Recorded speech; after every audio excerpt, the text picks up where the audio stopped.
Okay. So global parameter create చేసాం ఇంతకు ముందర. ఇప్పుడు ఏం చేద్దామంటే ఈ గ్లోబల్ పారామీటర్ని మనం ఒక పైప్ లైన్ క్రియేట్ చేసి ఆ పైప్ లైన్ నుంచి ఈ గ్లోబల్ పారామీటర్ని ఎలా యూజ్ చేయాలో చూద్దాం.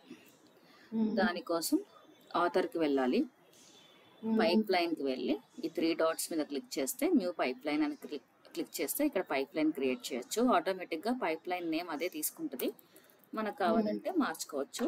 ఇక్కడ నేను ఏం రాస్తానంటే pipeline global parameter test అని పెడుతున్నాను.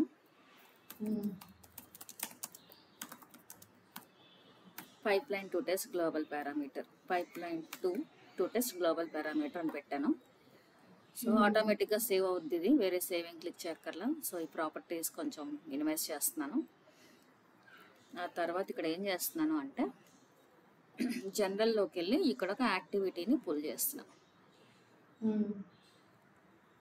వెయిట్ అనే యాక్టివిటీని పుల్ చేసి ఈ వెయిట్ అనే యాక్టివిటీ నుంచి గ్లోబల్ పారామీటర్ని యాక్సెస్ చేసుకోవడానికి ఈ యాక్టివిటీ మీద క్లిక్ చేసి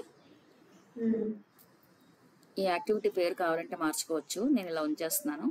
సెట్టింగ్స్కి వెళ్ళి ఇక్కడ క్లిక్ చేస్తే ఇక్కడ యాడ్ డైనమిక్ కంటెంట్, ఇక్కడ పారామీటర్స్ కింద మనం ఆల్రెడీ డిక్లేర్ చేసిన గ్లోబల్ పారామీటర్స్ కనిపిస్తాయి.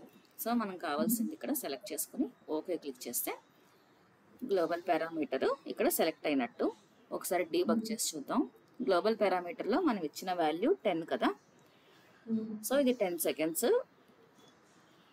ఈ వెయిట్ యాక్టివిటీ 10 సెకండ్స్లో డీబగ్ అవ్వాలి.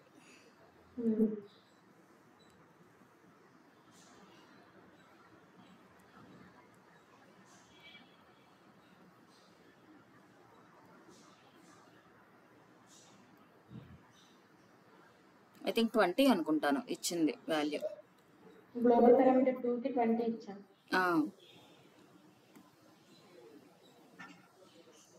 సో 22 సెకండ్స్, 1 2 అటు ఇటుగా 22 సెకండ్స్లో ఎగ్జిక్యూట్ అయింది, అదే డిబగ్ అయింది. ఓకే.